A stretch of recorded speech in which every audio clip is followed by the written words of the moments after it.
They say water carries memory. But what if water carried your darkest secrets too?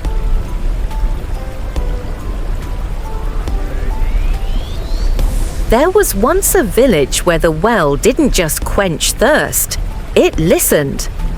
Welcome to Wakanda Tales Official, your gateway to the untold myths, forgotten legends, and hidden wisdom of Africa.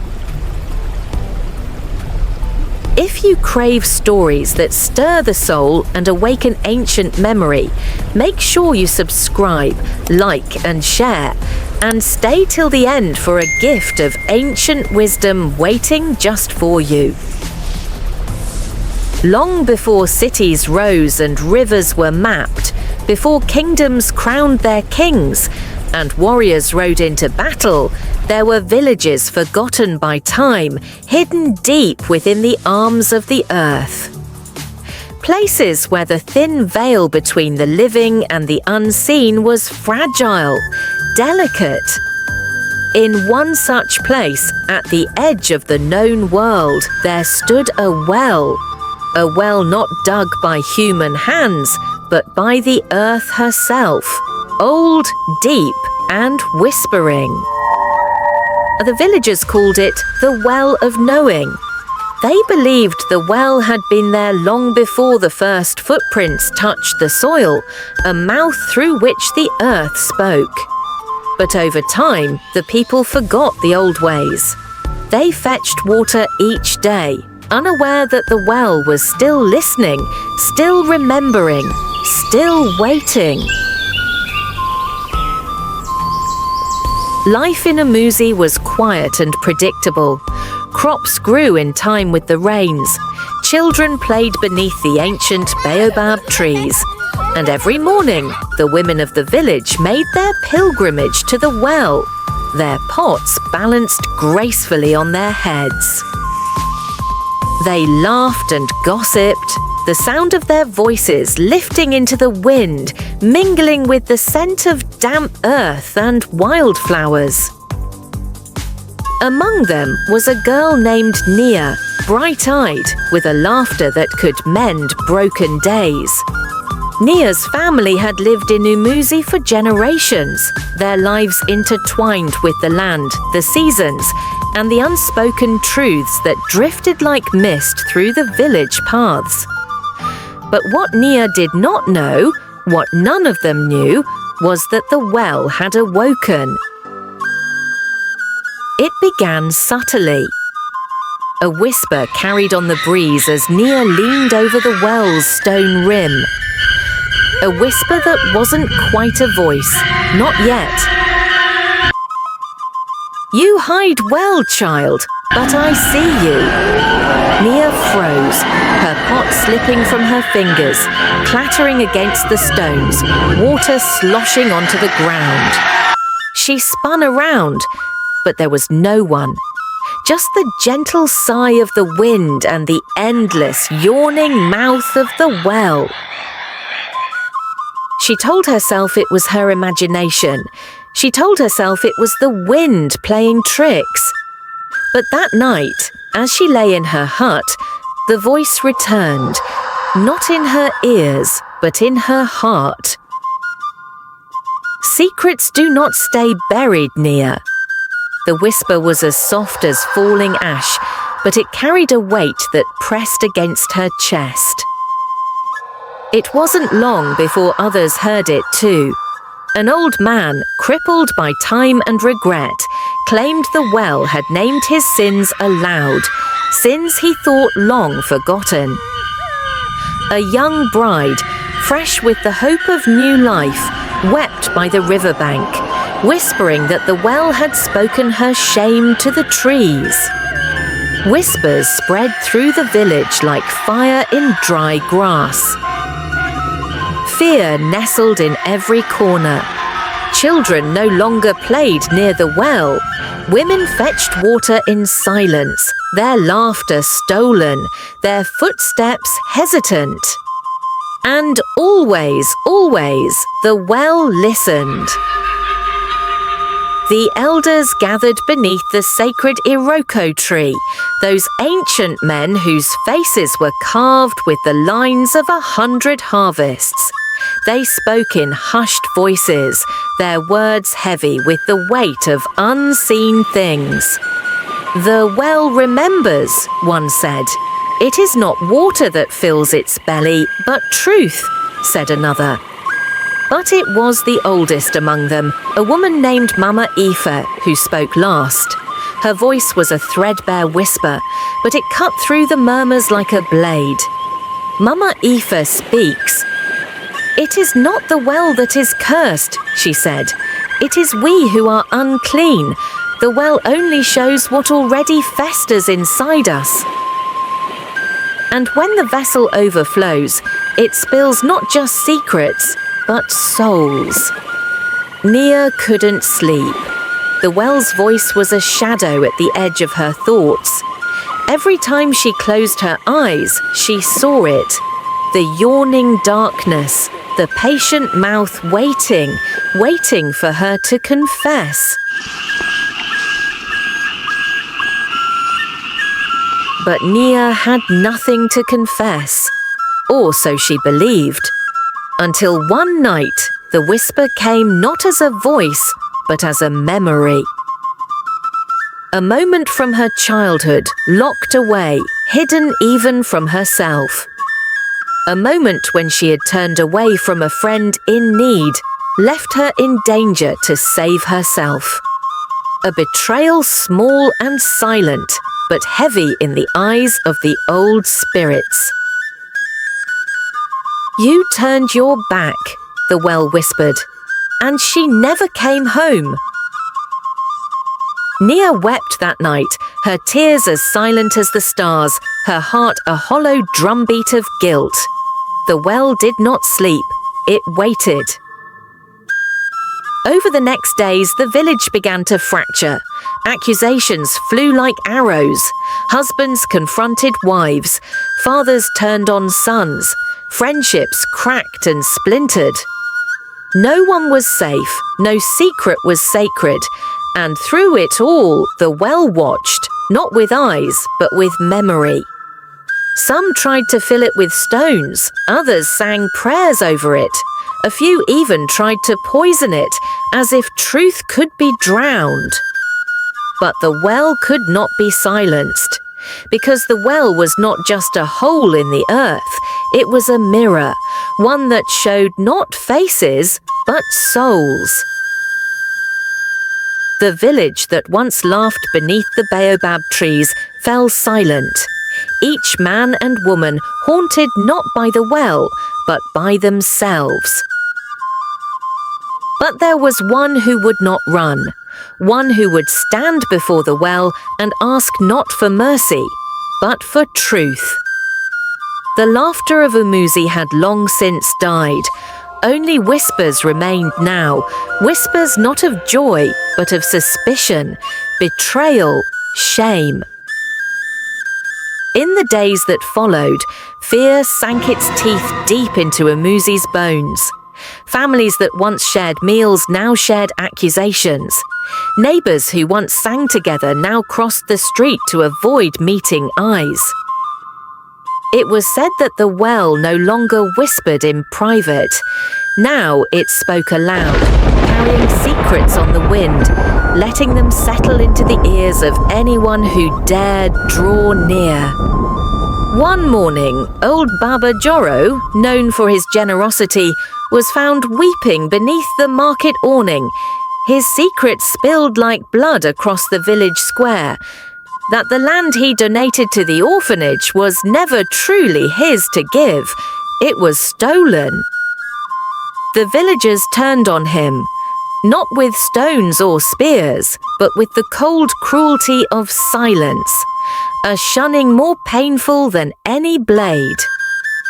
Soon the market was abandoned. Crops were left untended. Even the river seemed to run slower, as if mourning the village's decay. Each secret uncovered by the well festered like an open wound, and there were so many wounds. Some could not bear it.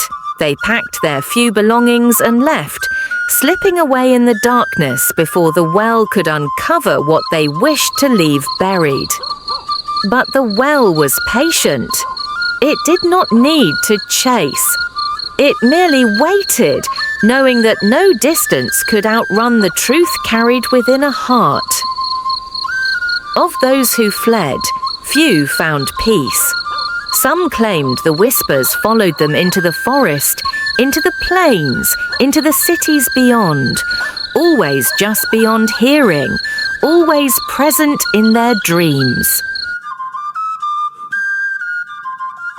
For Nia, the burden grew heavier each day. The memory of her betrayal, once locked away, now stood before her each night like a spectre. The face of her childhood friend Zoba, pale and accusing, as real as the moon. She no longer went to the well. Instead, she sent her younger brother, too young to carry secrets, too young to be heard by the well. But even he came back pale and shaken, whispering that the water tasted of sorrow. Nia tried to forget. She tried to bury the memory again, deeper, darker, unseen. But the well would not allow it. It spoke to her in dreams, in reflections, in the spaces between moments. It spoke not in anger, but in certainty, inevitable as the setting sun. There is no running, child. There is only facing. One evening, as the sun bled across the sky and painted the world in crimson and gold, Nia went to Mama Ife. The old woman sat beneath the Iroko tree, weaving silence into the twilight. "Mama," Nia said, her voice trembling, "how do you outrun the past?" Mama Ife did not look up from her weaving, her words slow and firm. "You cannot outrun what you carry within you. Secrets are seeds. Plant them in darkness, and they grow roots deeper than memory, thicker than bone." Nia fell to her knees and murmured, "But if I face it, if I confess, will it forgive me?" Mama Ife's fingers paused in their weaving. She looked up, her eyes old and endless. "The well does not offer forgiveness," she said. "It offers truth. Forgiveness, that is for the soul to find on its own."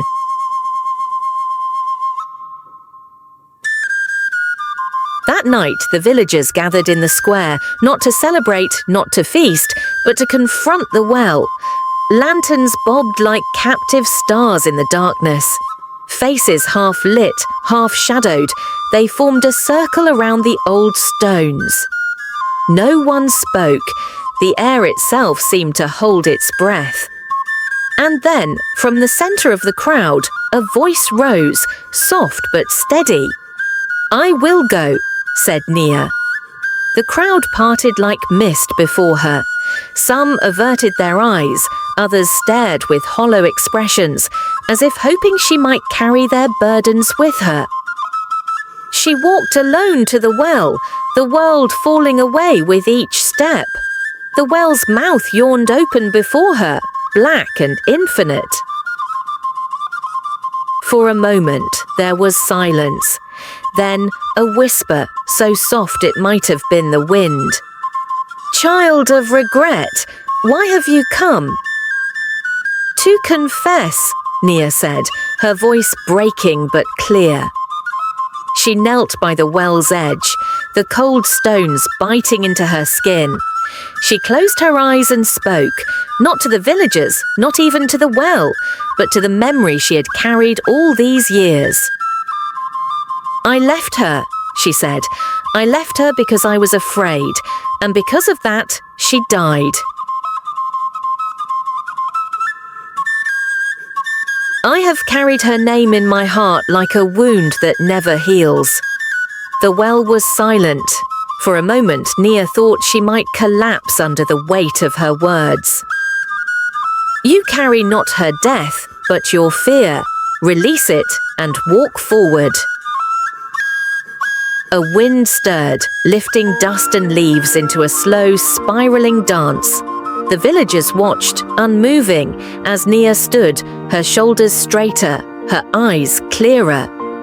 She turned back toward them, and in her gaze was something they had not seen in months.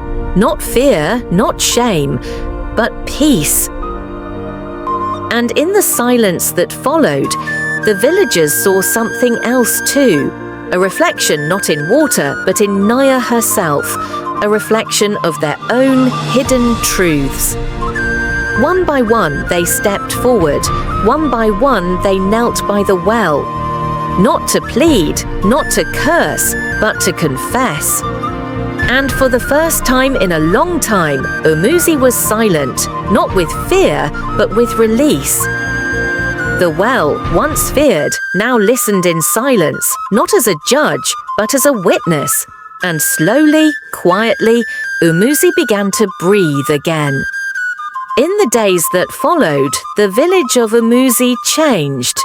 The once heavy silence was lifted, replaced by a gentler quiet, the kind that wraps itself around a place at peace with itself. Children's laughter slowly returned, soft at first, like the first cautious notes of a song long forgotten. The market awoke, its stalls once again heavy with yams, cloth and bright beads. Fields that had been left untended were cleared and tilled, the soil forgiving, eager to give life once more. And the well waited, but no longer with an insatiable hunger. It waited with the patience of something that had fulfilled its purpose. One mist-clad morning, as the village still slept, Mama Eve made her way to the well, her steps slow but sure. She knelt by the well's rim, her palms flat against the cool stones. "You have done what many could not," she whispered. "You reminded them that truth is not a weapon, it is a mirror."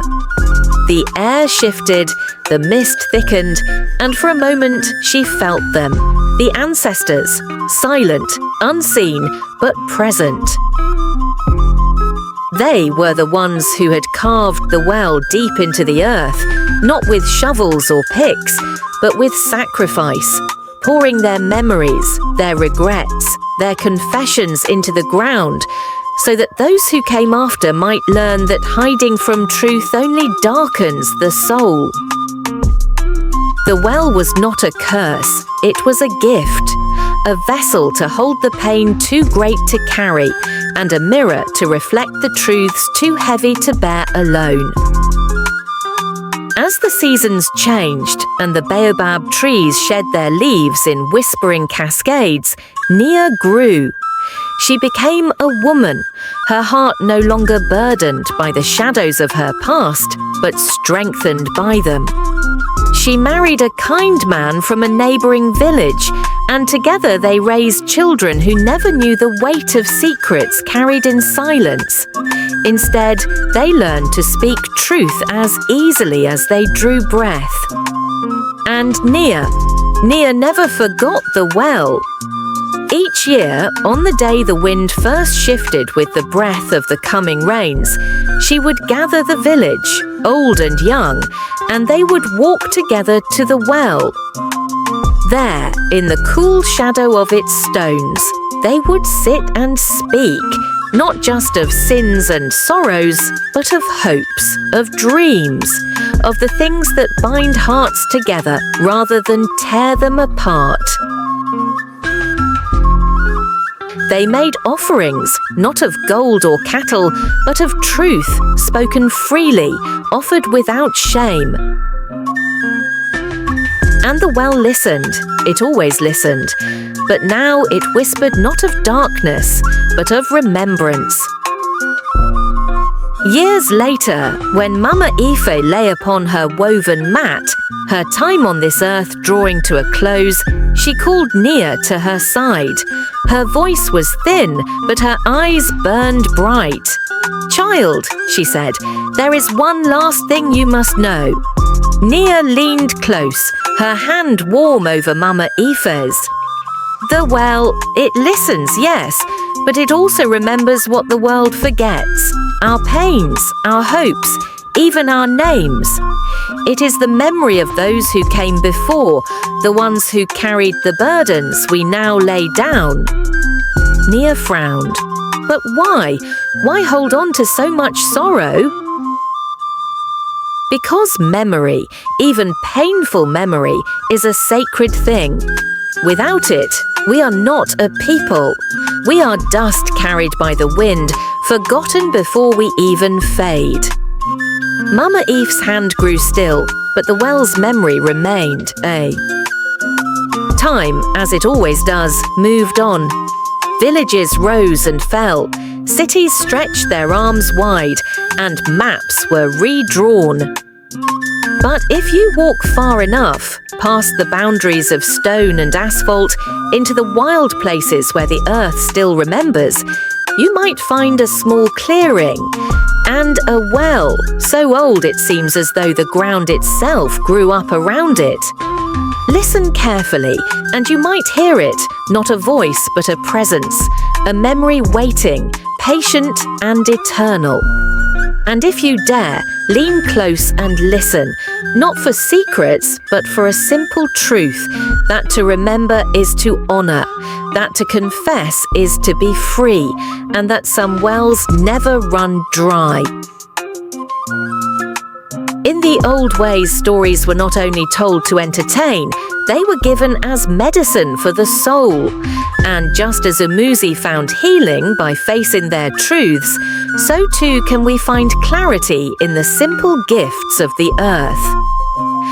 So before you go, receive this offering, a memory clarity brew, crafted from the wisdom of ancient leaves and waters. A brew to clear the mind, strengthen remembrance, and honor the truths we carry. The Memory Clarity Brew, a gift from the ancestors. In the quiet corners of the earth where memories are sacred, there grows wisdom in every leaf, every petal, every drop of water. This ancient brew is crafted to clear the mind, strengthen the memory, and open the heart to truth. Ingredients: go-to cola, a memory awakener, clarity giver. Rosemary, focus enhancer, spirit lifter.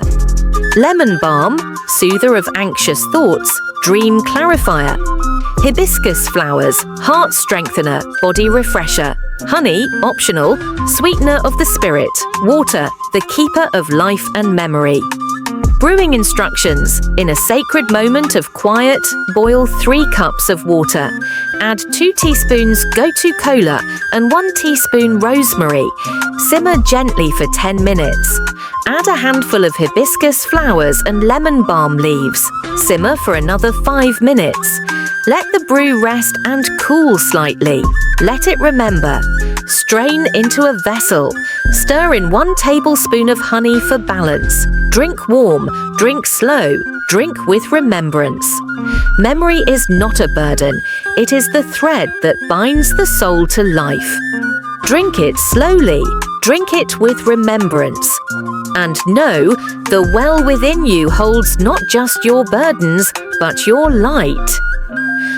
Until the next legend, may your memory be a blessing and your truth a guide.